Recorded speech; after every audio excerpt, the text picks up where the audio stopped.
for the realities of a world that had a population of about 2.5 billion people. We're now pushing 8, predicted to go to 9, and the systems just aren't designed to cope with the transactions that have to flow through those systems. His prediction was that we'll see a global population reset by the end of this century back to about 2.5 billion people.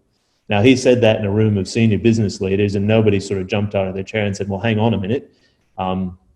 That's a lot of people that don't exist anymore over a relatively short period of time. How does that happen?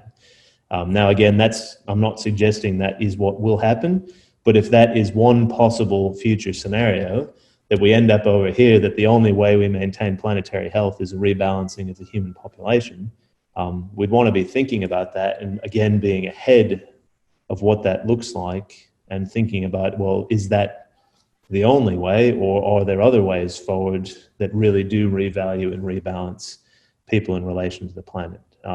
I did a very quick calculation that, going from 9 billion to 2.5 billion in a 40 to 50 to 60 year period doesn't feel like a very nice experience to have. Again, not predicting that, but it's the sort of stuff we've got to watch out for and really shake ourselves out of any complacency we might have. So with that as a bit of a high-level intro to the COVID economy, here's some quick questions about the experience thus far. So the first one is, my organization, my community was ready to leverage the COVID-19 disruption when it hit February, March of this year. That's the first one. Then, do those horizons, albeit again high level, do they make sense in terms of starting to find a way forward? Are they important in starting to inform what you think about in terms of your organization, your community? And then how ready are you to start transitioning through those horizons given your current business model, operating model, product service mix, depending on where you sit in terms of whether you're an industry or community or both?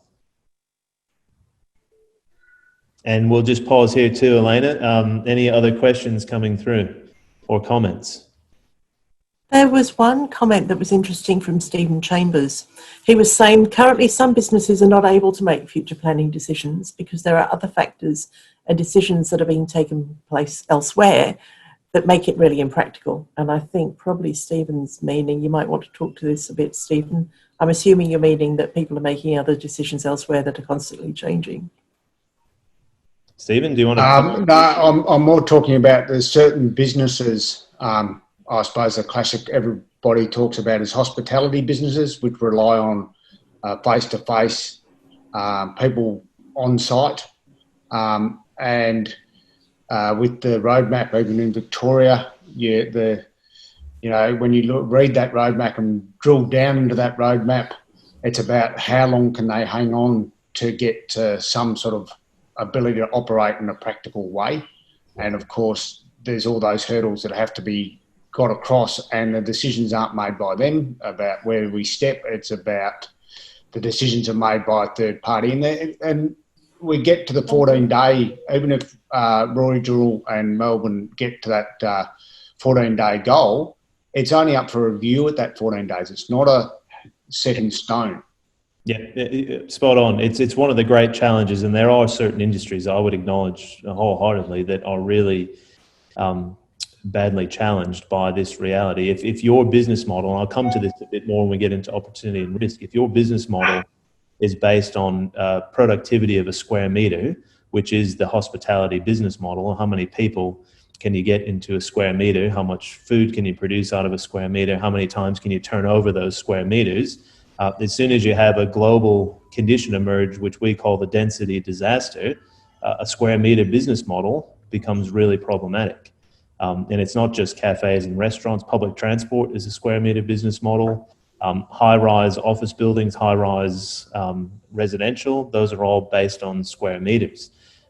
So part of the thinking our way into what becomes possible next is, can we release, reimagine, reinvent some of the square meter business models into what else is possible? Or do we just hang on hoping that we get through COVID enough that we can retain enough of the square meter business model to continue to trade, albeit maybe in a compromised way? Now, as soon as I say something like that, that sounds to me like managed adaptive decline.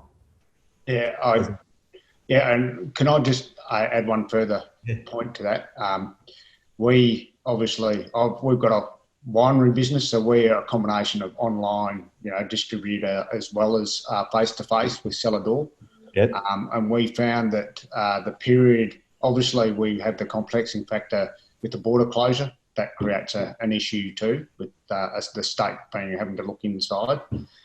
We found that the period of time that we were able to conduct cellar door tastings, but it was only able accessed by regional Victorians, it probably financially wasn't worthwhile. And so, that's the question everybody's possibly asking themselves is on this square metre density. Will regional Victoria, even if we can get to we can do service outside, is it worthwhile for our business model to even do that until the rest of the state or borders change? Yeah, I think it's a great question. And we don't have an enormous amount of time today, obviously, to get deep into problem solving. We'll talk about them towards the end, but there are some follow-on workshops where we'll get more deeply into the tools that we have designed to help sort of crack through these problems. But just a really quick example that I hope is instructive for the group more broadly. We've been working with Victoria's largest cemeteries trust for about the last 5 or 6 years.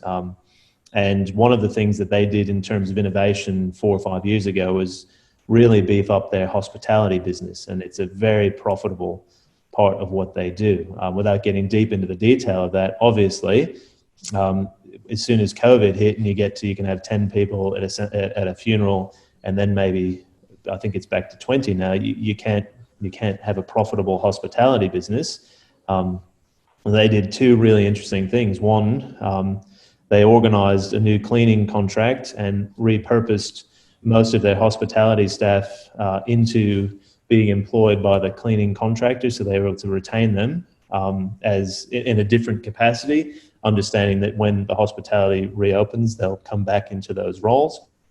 The other thing they did is, with 10 people coming to a funeral, they just flipped the model. They went, well, what we'll do is we'll do a really high quality experience for those 10 people, and we're going to end up charging about the same for a really high quality, high value special experience for the 10. And they found that it was as profitable as the previous hospitality model, which was, canapes and a glass of wine or a coffee for 100 people.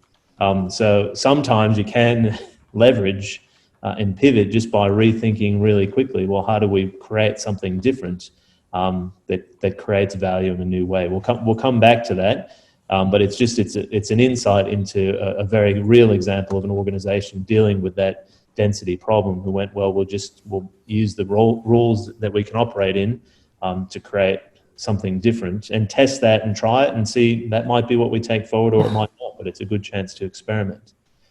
David, there's another comment here from Scott saying it's hard to know what's a real threat and what is hype, quote unquote. Hindsight makes it very clear, but when do you know how to jump onto something? So I'm coming to that. Great, lovely. Okay, thank you. We call that conditions analysis, and I'll explain what that's about in just a minute. What I would say is any organization that didn't have pandemic and pandemic response in its conditions analysis wasn't doing a thorough enough conditions analysis in the lead up to this moment. And I suspect a lot of us didn't have that in our conditions analysis, and I suspect a lot of us weren't doing conditions analysis. I'll explain why we think that's important, what it looks like. Okay. I think we've spent a good amount of time there with some insights, comments, and questions. So I'm going to dive on. What does the COVID economy then start to reveal? This is a little bit more of the science of resilient systems. I won't spend a long time on this, but I just want to illustrate a couple of key points. This is how systems behave in the face of disruption. So ticking along this point in time, and we're really looking at performance over time. So a system ticks along. I've mapped these against our horizons. You hit a disruption. Performance has to drop off when you hit a major disruption. There's no choice in that, and we've all seen it happen. Human performance has dropped off. Business models have been compromised. Performance has dropped off at scale around the world. Now, the system that you're in, or the systems that you're in, if they're a resilient system, they're likely to recover more or less back to where they were pre-disruption. If they're non-resilient, what this will likely do is push them deeply into managed adaptive decline. Then over time, that system, that business model, whatever it might be, will have to be wound up. You might deliberately push some things into managed adaptive decline because you don't necessarily want to carry them forward. A marginally resilient system might recover just above minimum performance. What we think is vital to understanding where you go is this resilient learning system line, right? And it's the learning bit that becomes critical. What can you learn and practice in this space here that actually means your recovery is to beyond where you were prior to this major disruption, right? So the learning, the applying, the experimenting, the testing, the working with colleagues, the working in networks, the micro experiments, the micro innovation entrepreneurship, if you like, that is possible in this space. Consciously test, learn, grow, to try to create a more explosive exponential exit from disruption when that is possible. There's a lot more to this. That's the point I wanted to highlight, apart from to remind us that in Horizon 4, all of these things will still exist. So if you're in this space, your ability to leverage what is likely to still be there is much more powerful.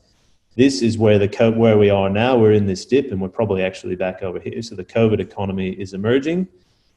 It's going to be reorienting in this Horizon 2 to Horizon 3 as we start to come out of the deep disruption that we're in. And we're thinking now, at the very least, that this is 2 years, that we're in this Horizon 1, 2, and even into Horizon 3 space. That's just the reality of where we are. Even if we magically have a vaccine by the end of this year, we all know scaling production and distribution, all that sort of stuff is going to take time. So you've got a long time to practice, to learn, to grow.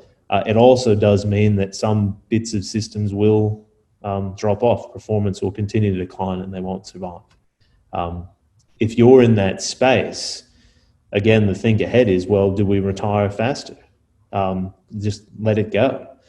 Don't try to hang on for another two to 3 months or 6 months or a year. Just wind it up, let it go, and take what you can and reinvent and move forward. That sounds easy when I say it like that. There's more to it, but there's conscious decisions that we can make in the space that can be really powerful. Another way to think about it is stabilizing, transitioning, and then transforming. If you want to actively and consciously be on this green line coming out of our current disruption, aware that the systems that we're in may push us back into another major disruption if we don't get serious about an economic reset. It could push us back in. This could go longer. So be very conscious to where we're going. But that is a bit of the science that sits behind this. Now, we talked a little bit about conditions before. All of that journey will be deeply informed by your understanding of immediate and emergent conditions.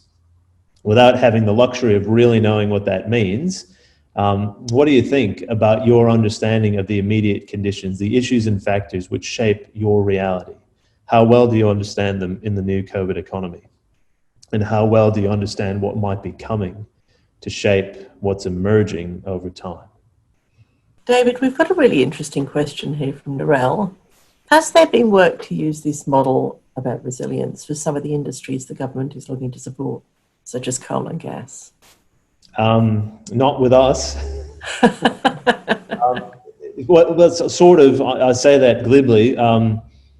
We're deliberately a small regional organization who've been doing that. We've been doing this for 25 years. If you go back to when what we do was founded, it's really hard, as most of you would know, to get cut through, particularly in government, with thinking which says you can't rely necessarily on the data of the past. You have to take risk and think into the future. You have to be willing to fail a little bit on the way through. There's no such thing as certainty. There's only the best pathway that we can create, and so on. And that getting those messages through in a comfortable way, we find is challenging with government. When it comes to issues like our natural resources industries, we have done projects in some of those contexts. I've done a recent project in Queensland looking at how do you transition coal mining communities to a new future of work.